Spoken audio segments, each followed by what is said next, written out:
Hi, welcome back. Thank you for being here. This is going to be a general reading for Capricorn. Not going to lie, I did try to do Capricorn's reading a couple times. The energy has come out very heavy here, transmuting, a lot of transmuting of energy, and we keep getting the death card, the shadow side here, and other things. So we're just going to roll with what comes out here. All right. No matter what comes out, we're going to keep it. We're going to go forward with it here. All right. So this first deck, this is an archetype deck. So this is our current energy. This is patterns we can exhibit, tendencies we have, personalities that surface.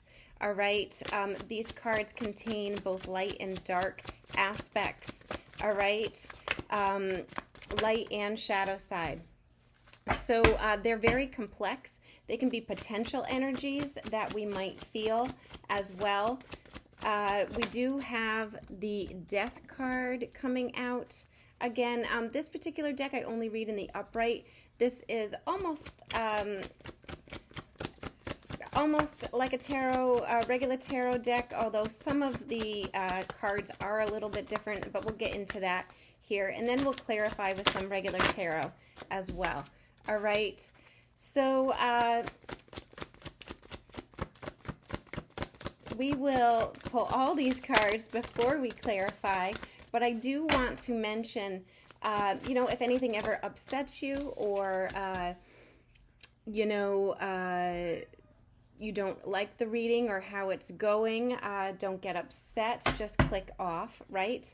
This is free entertainment. This may not resonate for you. If you find that it doesn't, then check out your other placements, your other signs. But this could very well resonate for anywhere you have Capricorn in your chart, okay? Also, everyone has free will. So although this is somebody's message, keep in mind we all have free will, and we can make changes. We don't have to follow a particular path that a tarot reading sets out. But if this offers a new perspective, something we hadn't thought about in the past, or a new idea here, then that is the purpose of the tarot reading. So we're going to move forward, and we're going to clarify all these cards here. All right, so we are going to clarify this. In this first deck, the archetype deck here, we're starting out with this card.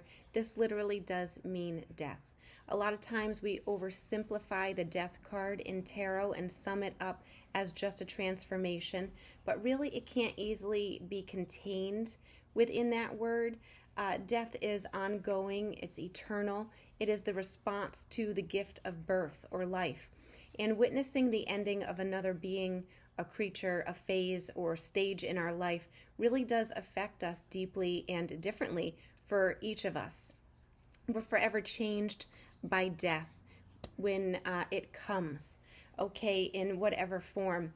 It causes us to relinquish control, really, in every aspect. It is said that one who has faced Thanatos, I don't know if I'm pronouncing that card correctly, forgive me if I'm not, but one who has faced this death can face anything. This is about grieving, mourning, and also bearing witness to all that is, because facing Thanatos or death leads us to the truth, okay? We do have the mask that fell next. Now, the mask, or the performance, the persona, the reveal, here we could call it all of those names. So when you think of a mask, you think of something that conceals our identity. Yet what if that mask permits our true identity to be revealed?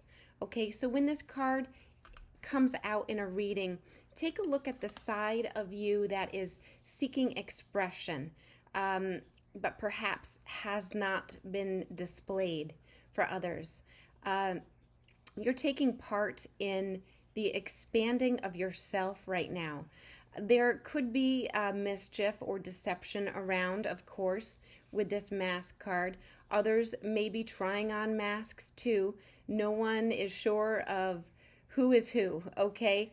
But it's likely you may have become so attached to a single mask that you need to really fall face forward into this precious and delicate perception bending time. So, this is all about revealing what has been suppressed. What have you been suppressing or perhaps rejecting from yourself in your own life, of yourself here? And we have a gape here. This is about devotion and unconditional love, really. This card can indicate a spiritual initiation that really stretches your capacity to love and serve. This moment can appear in any form like a healing balm to the modern soul, and its effects can last a lifetime. So this card can also suggest that you are reassessing what you worship every day, whether consciously or unconsciously. What are you elevating? Where does that sacred ladder that you climb ultimately lead to? This is about service, honor, joy. This card can be felt as this overwhelming love of family, a particular partner, community, and you may recognize this as this deep swell of gratitude washing over you, reassessing what you are devoted to, what you love unconditionally here. All right. And we have the self. All right. So it does go nicely with the other ones. Now, the self, the watcher, the witness. Okay. This is that prism that allows the full spectrum of our personalities to radiate. The self does not judge, prohibit, suppress, or oppress any of its parts as it is lovingly knows that all aspects have a time and a place and lead us to experience the full offering of life, right? Coming into this beautiful acceptance of ourself, I do see here for somebody. So when this card appears, it is a call to step back, to witness consciousness, to observe yourself navigating the world. Am I the stew or am I the chef, right? So in many situations, our ego really draws us into that stew pot where we swirl and spin and smolder in this chaos. Yet the self is a graceful dancer, watching, waiting, observing as the spectrum of ingredients become the flavor of our life. All right, looking into the mirror for a short amount of time, 30 seconds or so, trying to see the you behind the you. That's what this card is. This is all about accepting new aspects of yourself, accepting yourself, loving yourself. This challenges us to expand our sense of identity beyond the little self. And the ego does resist this movement. All right. So this is all about getting past our ego. This could be, I could oversimplify this as a death of the ego here, and mask falling off as well to reveal our true selves here. All right, getting into this second row here, we have the Eight of Stones. This is all about ingenuity. You see Stonehenge here pictured, okay? And that is a living testament to the ingenuity of the ancients, right? So this card says that a new and exciting change is on your horizon. This is an encouraging card. That Eight of Stones really suggests a successful endeavor, maybe nearing its conclusion, or nearing starting here, a new adventure, something successful. Now is a good time to think about your transition here into this next phase. The Ace of Mirrors is all about feelings. This is... Aces are all about new beginnings, and the mirrors here reflect that watery current of feelings and the tides of human emotion. So the Ace of Mirrors can mean either new romantic love, symbolized by these two candles, or it can simply be a steady flow of creative energy. Okay, the turtle here knows good fortune both in the water and on land. The sea plants on either side of Daphne here, who is pictured, symbolize the energy influencing a new project. Okay, the Ace of Spirals, another ace. So this is all about energy. This is that raw power and energy. This is a positive growth oriented card as well. And this is about transformation. Like I said, all aces represent beginnings or seeds that must be nourished physically, emotionally, spiritually to reach that full potential. The Ace of Spirals symbolizes the energy of mental nourishment, new ideas, fresh inspiration, stimulating opportunities. So this card indicates that this is an ideal time for setting goals. Okay, the Ten of Mirrors. Now, Capricorn, the Ten of Mirrors is all about peace. That rainbow dove here represent an emerging new cycle, as well as emotional fulfillment in the present cycle. So this is one of actually the most positive cards in this particular deck. It signals contentment, enjoying yourself. It could allude to marriage or enduring friendship, the thrill of a new adventure. This card is all about just letting things be, staying in the flow. Very little effort on your part is required for this here, okay? This could be a romantic situation. You don't want to try to control the situation.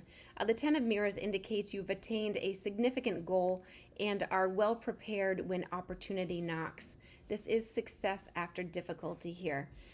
We have the Illusionist coming out next. Now, this is the Knight of Stones or Pentacles in a different deck.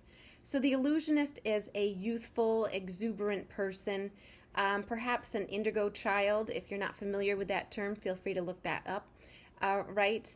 The illusionists could be described as tricksters, but really in life, tricksters can simply be misunderstood mystics, right? So the illusionist appears in your reading to sort of spur you to action without a lot of confusing thoughts. If you're up for a new raw adventure, follow this lead. And it's sort of like nothing ventured, nothing gained, right? And it's ironic because the Eight of Scrolls is that card of illusion. This Eight of Scrolls is all about dealing with conflict and illusions. However, you may sometimes find yourself caught up in this whirlwind of your own making, your thoughts. But there's good news in this card. The promise of a positive outcome.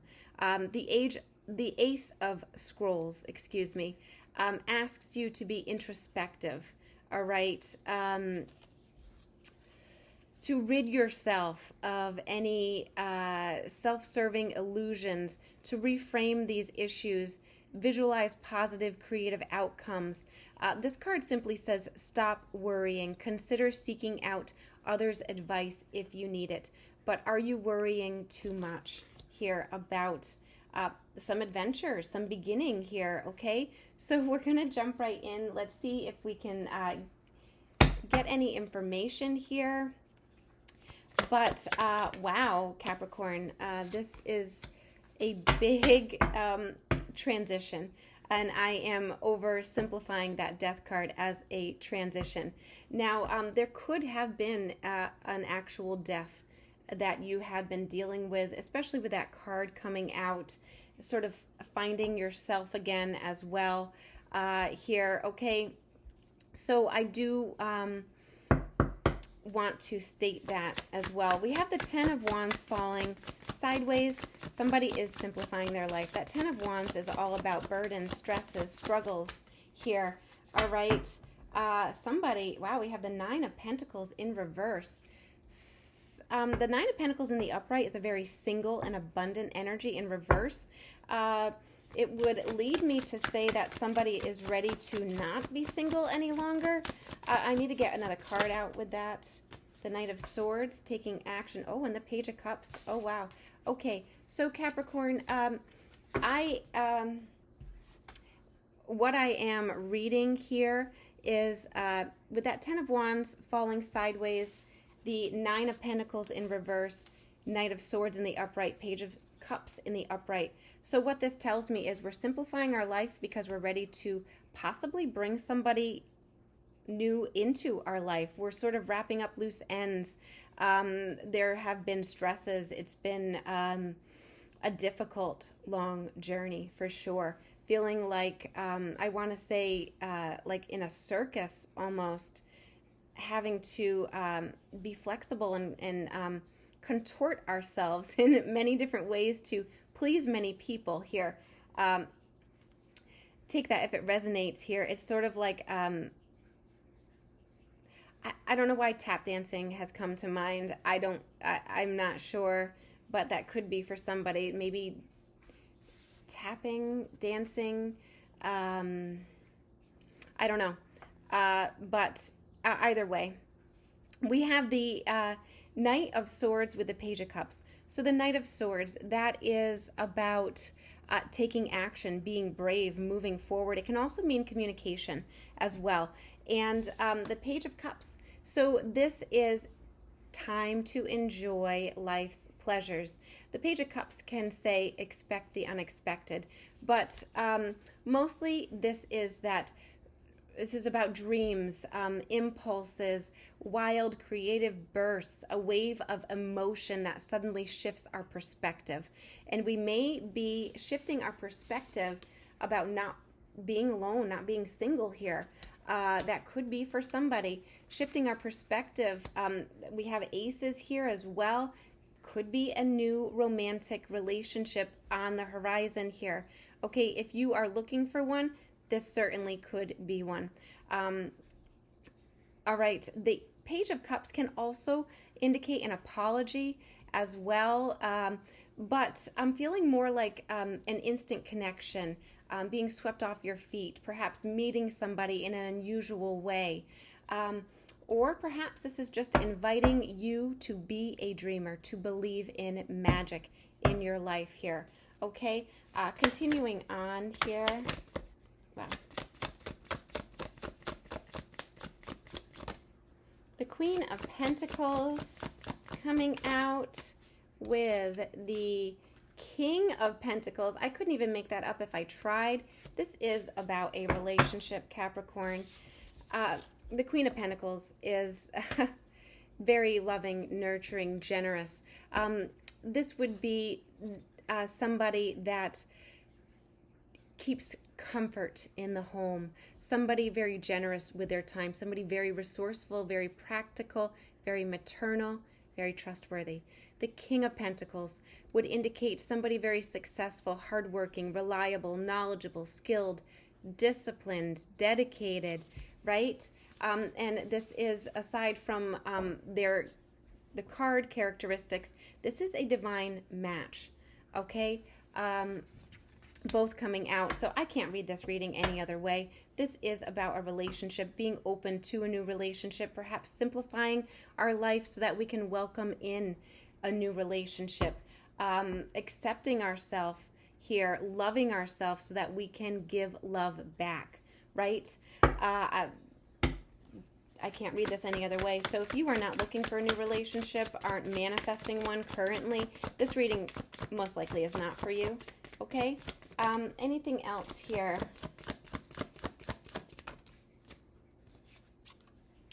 We have the Three of Swords in reverse, falling with the Ace of Pentacles in reverse.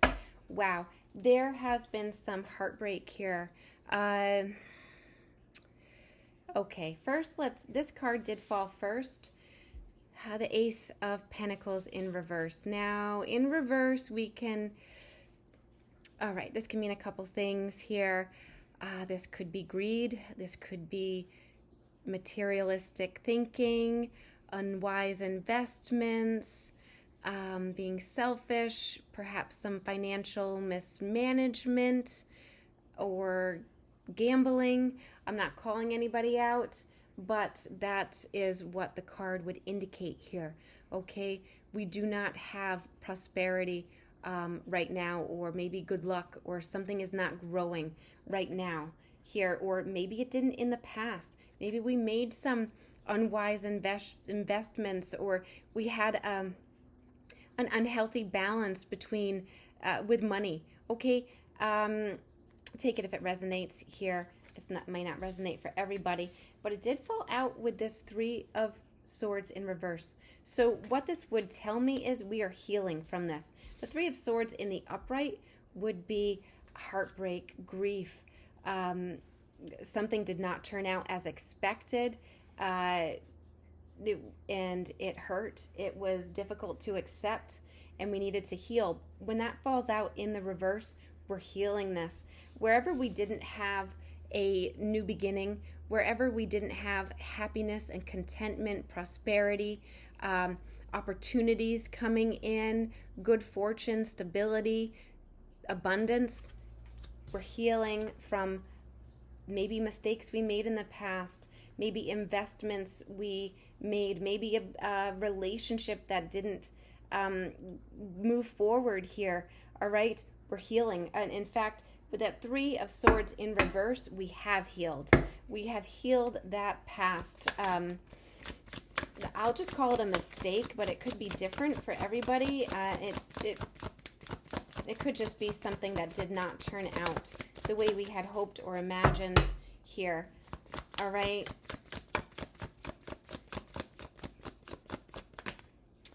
Are you kidding me, Capricorn? I mean, you guys see me shuffling here. We have the Nine of Cups. Anyone familiar with tarot would know this is that wish come true card. This is all about emotional fulfillment. The Nine of Cups is like wishes, dreams coming true. It's joy, it's optimism. It could be new romance or rewarding friendship.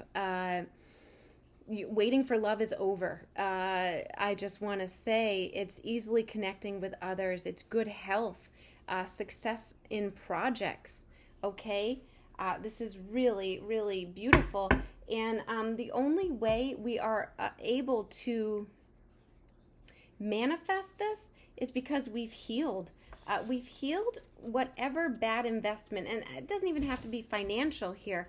Whatever poor choices, or I'm not trying to call anybody out, but we've healed how we look at ourselves, accepting ourselves, loving ourselves, following this new adventure, what we are being called to do.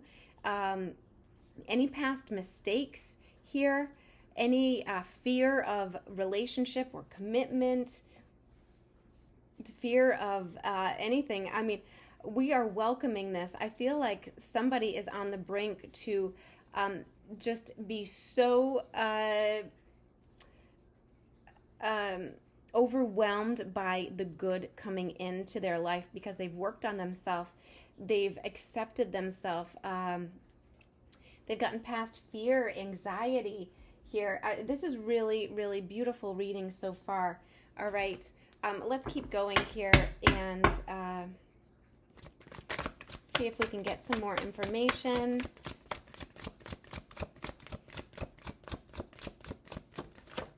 For Capricorn here. The Wheel of Fortune. Okay, Capricorn. The Wheel of Fortune. Now, the Wheel of Fortune is all about destiny, opportunity, divine timing, right? This is a turning point in a cycle that we've been living. And somebody has had their heart locked up for a very long time in this particular card. You can see that by the clock that she's holding, the watch, the pocket watch, I guess you would call that. Somebody's heart has been locked up for a long time, but this fell in the upright. So this is about a turning point. Luck changes. There is movement. There is divine timing at play here. Okay, and the time is now. With that Wheel of Fortune card in the upright, the time is now. The Knight of Wands falling in reverse. Now, I need to get one more card with this, because that could mean a couple things, and it depends on what other cards are around it here. So, on the Ace of Pentacles in the upright. Wow, okay. So, the Knight of Wands in reverse can be kind of a player energy, a little bit temperamental, maybe empty promises here, starting things and not finishing them, a little bit of procrastination here. But we have the Ace of Pentacles in the upright falling with that, and the Seven of Pentacles, which is that reassessment, reflection here. I want to say that somebody, the time is now to perhaps finish things we've started, to perhaps make good on promises we've made to ourselves here. This could be most certainly about, we have that Ace of Pentacles again, and now it's in the upright. So this is about opportunities coming in. All right, good fortune, stability, good luck. Things are growing, and it's from a seed that we planted, and it did take a long time. And it may have taken a long time because our attention may have wandered from this particular project, this particular idea here. But we're getting back to it. The Seven of Pentacles would indicate that reflection, reassessing, right? Taking stock of what we have, where we want to be in the future. It's an assessment or an evaluation. Long-term, we're thinking long-term success here. Is there anything we need to change to have success long-term? Okay. We have the King of Cups. So somebody may be learning, this could be you or somebody you're dealing with here, maybe learning how to open up, how to communicate. Somebody could have been closed off for a long time. The King of Cups is somebody that is very emotionally stable, somebody that is patient, calm, acts instead of reacting here. Okay, but we had to open up first to let somebody in, or let... somebody may have been holding back because there could have been, with all these cards in the beginning, something we were uncomfortable with about ourselves, and it could have to be with emotions. It could be with just communicating here, how we feel, something along those lines with that King of Cups card. Somebody is warming up to themselves, and in return, we have that a twin flame card, the Two of Cups. Regardless, this is a partnership that is able to come together because somebody has learned to love and accept themselves. I do feel this is the death of an ego reading here for somebody. Ace of Swords and the Two of Cups. Somebody has come to the realization that there is definitely somebody on their mind. This is their true partnership. The Ace of Swords is clarity, a breakthrough. Okay, it can also be cutting away unhealthy patterns or obstacles, but it can also be an action plan, a truth coming out, or communication. I am seeing this as clarity here about a particular partnership. Keep in mind, we saw the King and Queen of Pentacles. So somebody's coming out as that king or queen. This could be two females, two males. I don't read for gender. It's just a divine union or partnership. Somebody has clarity about this partnership. Perhaps somebody is, all the stars here on, it's like, I can't believe it. It was here all along, or I held the key to this. I've unlocked this. There's a little bit of unbelievableness coming out here. All right. This is the death of an ego so that we can come into this partnership with somebody We've locked our heart up for so long. Somebody's ready to open up. In fact, they are reassessing. It seems like what they need to do before they come in here to heal themselves, to heal a situation. Here, this is really, really beautiful here. I'm going to pull one of these cards just because I feel very nice. So card number 36, you contain the entire universe encoded within you here. I feel like somebody is definitely receiving downloads from the universe, for sure. And yeah, the alchemist here, the artist. You are manifesting here. You are manifesting this beautiful relationship. Now, if this isn't romance, this could be a business partnership as well. Although that is my twin flame reading card, I do feel like it's been a long road. Perhaps one partner had to let that ego die so that they could awaken to their true self, their true potential, and have this new beginning here and see that they are in fact the magician of their own life. They are making their own reality here, creating your reality. Words become things. All that sort of thing, I feel somebody is actually realizing in their own life. It's really quite beautiful here, Capricorn. This reading is a little bit long, so I'm going to end this now. All right, so thank you so much for being here. Thank you for liking, sharing, subscribing, and sharing your beautiful energy with me. Take care. Have a beautiful day.